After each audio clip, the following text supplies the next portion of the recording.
weave faint, unintelligible whispers in the background.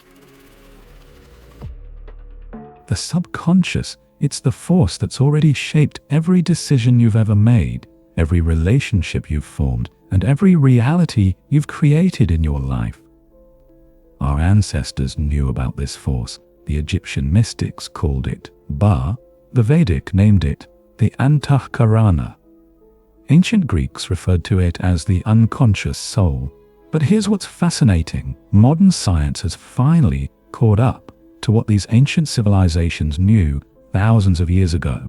This hidden force, your subconscious mind, controls 95% of your thoughts, actions, and decisions.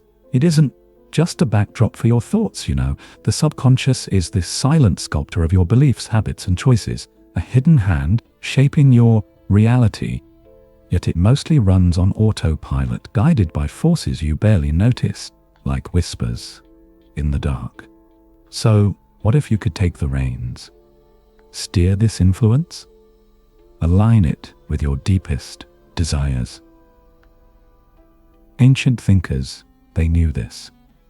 They grasped the power of the subconscious. They wove it into their views of the world, their rights, their very being, leaving behind a current of insight just as potent now as it was then. In the next few minutes, I'm going to reveal how ancient civilizations accessed this hidden power, why modern science confirms their methods worked, and most importantly, how you can begin using these secrets to transform your own life starting today. So, what is this subconscious mind anyway? It's like the unseen part of an iceberg, the bit you don't usually notice. Your conscious mind, the small, visible tip above the water, that's where you think and make decisions. But the subconscious, that's the vast, powerful part below the surface, the bit that holds the real influence. It's where your habits, your memories, and your most deeply ingrained beliefs all reside. It's the repository of your unconscious programming. Unlike your conscious mind, which thinks logically, step by step, the subconscious operates automatically. It's a pattern-seeking machine, absorbing experiences, absorbing emotions, absorbing everything to guide how you act, how you feel, how you be. Think of learning to tie your shoes as a kid. Remember the struggle, the deliberate focus, the awkward fumbling? At first, it took all of your conscious attention, but then something shifted. The steps became automatic. They just happened without you having to think. Now that's the subconscious in action. It thrives on patterns, on repetition, on emotion, on conviction.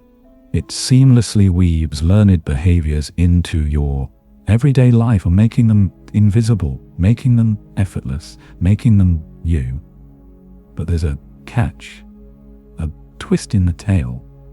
Much of your subconscious programming isn't intentional. It's not something you consciously chose.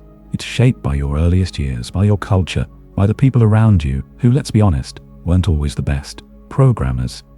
If those early influences instilled limiting beliefs or crippling fears or unshakable self-doubt, they're likely still working below the surface, shaping your choices, shaping your actions, shaping your results. They're like ghosts in the machine. Why is the subconscious mind so important?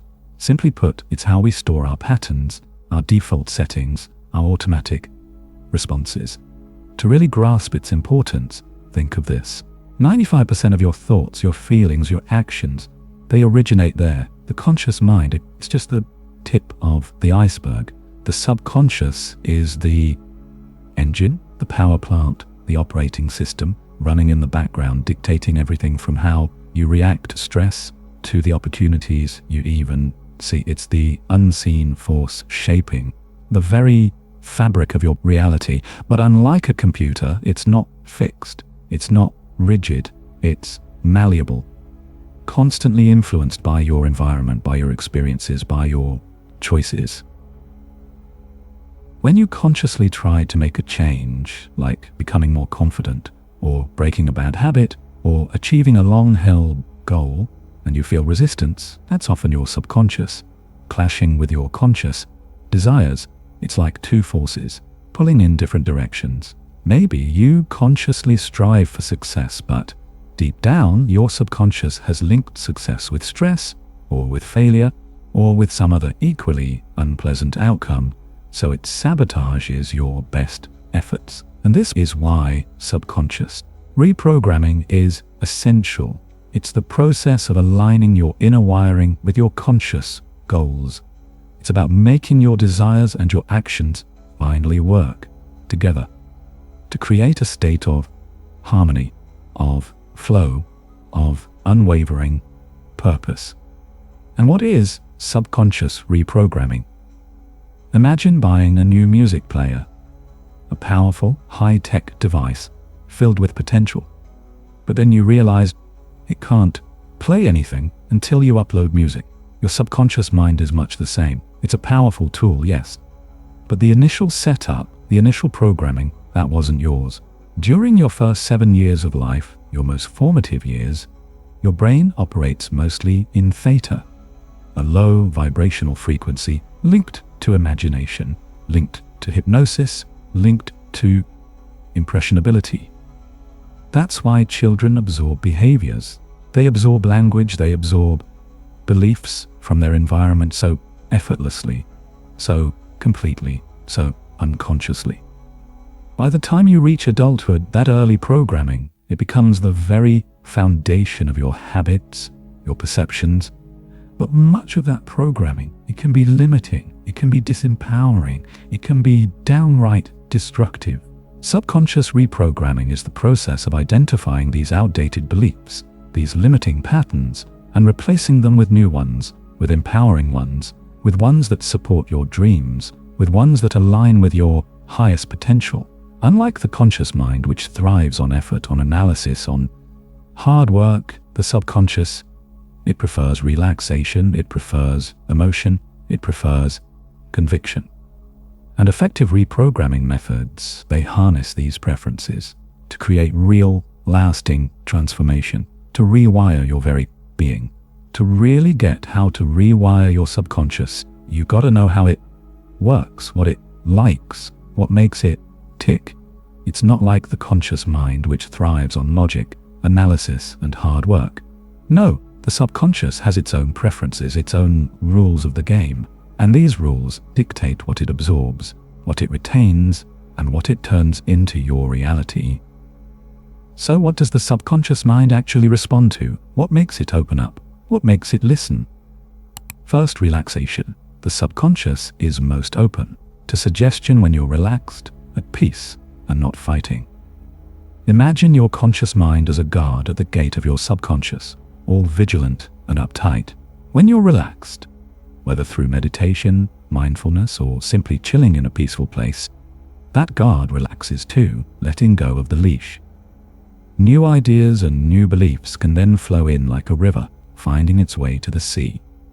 Think about those moments right before you fall asleep or when you first wake up, that hazy, dreamy state. Your brain is in theta, the same state that children experience during their first 7 years. In this state, your mind is like a sponge, ready to absorb and learn without resistance. That's why bedtime affirmations, guided meditations, or simply reflecting on your life during those hazy moments can be so powerful and effective. Next, emotion. The subconscious doesn't process information like your conscious mind. It doesn't care for data or facts. It responds to feelings. The stronger the better. Why? Because emotions create an energetic charge, a kind of imprint on the subconscious that goes much deeper than mere thoughts. Think about it. Do you remember exactly where you were during a joyful celebration, a moment of profound love, or an experience of deep sadness? Those events stay with you because the emotions attached to them were so intense. That's why if you want something to take root in your subconscious, you have to feel it, embody it, and become it. When you connect positive feelings, excitement, gratitude, or joyful anticipation with a new belief or a clear vision, you supercharge its impact on your subconscious. It's like adding fertilizer to your dreams. This is why affirmations are far more effective when they're fueled by feeling. It's not enough to robotically repeat, "I am confident." You have to feel confident when you say it, see yourself acting confidently, and embody the feeling so your subconscious takes notice. It's like giving it a sneak preview of your future self. And finally, imagery. Your subconscious doesn't think in words, sentences, or spreadsheets. It thinks in pictures and symbols like in a dream. That's why visualization is such a powerful tool for shaping your subconscious mind. When you create vivid mental pictures of your goals, whether through a vision board, a mental movie, or simply closing your eyes and imagining your ideal future, you're giving your subconscious a blueprint, a map, and a destination. The clearer and more detailed the picture, the more your subconscious accepts it as reality. It then starts working tirelessly behind the scenes to bridge the gap between where you are and where you want to be. It's like giving it a goal to achieve or a mission to complete. These three principles, relaxation, emotion, and imagery, aren't just random suggestions. They're the keys to unlocking your subconscious mind.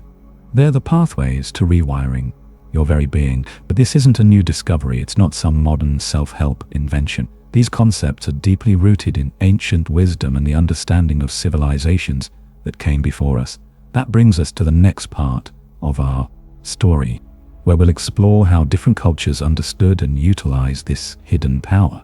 The esoteric connection, ancient wisdom on the subconscious mind. To some, this reprogramming might seem like a new psychological idea, but actually it's as old as humanity. Civilizations throughout history saw the subconscious as a potent force and wove its principles into their spiritual practices. Their insights were deep, even if they used symbolic language. Let's explore how different cultures understood and utilized this unseen aspect of the mind. The Egyptians, for instance, believed that the heart was the seat of the soul and the subconscious mind. In their weighing of the heart ceremony, the heart was measured against the feather of Maat, the goddess of truth and balance. A heart burdened by untruths and limiting beliefs tipped the scales, symbolizing a life misaligned with their higher purpose. This ritual really speaks to subconscious clarity. To live in harmony with your inner self, you have to shed disempowering beliefs. The Egyptians understood that an unburdened subconscious leads to a lighter, freer existence. In the Vedic traditions of ancient India, the Vedas spoke of the layers of the mind, manas, buddhi, and chitta, with chitta being the vessel of subconscious impressions. To shape these impressions, they used mantras, repetitive sound vibrations designed to rewire the mind. This is like modern affirmations, but with an added layer of energy. The rhythmic repetition of these sacred sounds created resonance, aligning the subconscious with the desired results. Shamans from indigenous cultures used vision quests to interact with the subconscious. By entering altered states through fasting, rituals, and drumming, they accessed symbols that showed hidden truths. Modern visualization is similar, using focus and imagination to explore the subconscious. Finally, Taoism, with the principle of Wu Wei, effortless action, emphasizes aligning with the natural flow of life. For the subconscious, that means change doesn't happen by force. It happens when you align with ease and rhythm, like planting a seed and letting it grow. So, how do these ancient whispers connect to modern ways of rewiring your subconscious? It's not merely about historical practices, it's about understanding how these methods actually function, how they resonate with the subconscious's innate preferences. Vision boards, for example, are rooted in the power of images and repetition, the very elements that capture the subconscious's attention. When you assemble images that represent your aspirations and dreams, you create a mental map for your subconscious to follow. Each time you see that board, those images bypass your conscious awareness, embedding themselves deeper into your subconscious, like a carefully planted seed taking root. Over time, this mental roadmap subtly guides your actions and choices, aligning them with the reality you're seeking to create. It mirrors the ancient Egyptians' use of hieroglyphs to symbolize and manifest their will, but with a more contemporary approach. Affirmations. They harness the power of repetition, feeling, and conviction, the core components that engage the subconscious. Repeating phrases such as "I am abundant" or "I am worthy" creates new neural connections, gradually replacing limiting beliefs with empowering alternatives. This effect is amplified when affirmations are infused with emotion. Ancient cultures, such as those of the Vedic tradition, amplified this process through the chanting of mantras, pairing repetition with sound vibrations to create a more profound link with the subconscious. It's like a sonic infusion, reaching deep within your core. Visualization, it transcends simple imagination. It's a structured exercise that rewires the subconscious. When you vividly picture yourself achieving a goal, your brain activates as if you're actually experiencing it. This primes your subconscious to see that reality as familiar and attainable, like a mental rehearsal for your future. It echoes the symbolic imagery found in shamanic practices, where visions guided personal and communal transformation. It's like a preview of the movie of your life. And then there are the techniques involving sound, such as binaural beats or solfeggio frequencies. These shift your brainwaves into a state where your subconscious is more receptive. Ancient cultures, they understood this instinctively, using chants, drumming, and gongs to create altered states of awareness. These sound-based methods help to bypass conscious resistance, allowing transformative concepts to take root within the subconscious. It's like a vibrational key, unlocking your untapped potential. A consistent pattern emerges throughout these methods. The subconscious responds most effectively when repetition is intertwined with strong emotion. The more vividly you feel a desire, whether through a vision board, an affirmation, or a visualization, the more powerfully it embeds itself into the subconscious. Therefore, consistency and emotional investment are essential in this process. A half-hearted approach simply won't yield significant results. By understanding these connections, it becomes clear that modern methods like vision boards, affirmations, and sound frequencies aren't merely trends. They're deeply rooted in the timeless principles of the subconscious mind. They work because they resonate with how the subconscious functions, blending ancient insights with contemporary tools. So, what have we learned? You've seen how the subconscious operates, how potent it is, and how ancient wisdom connects with modern methods to unlock its power. We explored how your habits, your beliefs, and your reality are all shaped by this unseen influence. And we've revealed how your emotions, your feelings, are a key to rewiring it all. Now imagine what's possible when your subconscious beliefs align with your conscious desires. You're no longer fighting old patterns, you're working with the deepest part of yourself. You're not a puppet of the past, but the author of your future. This is the beginning. Your path to rewire your subconscious starts with awareness, and today you've taken the first step.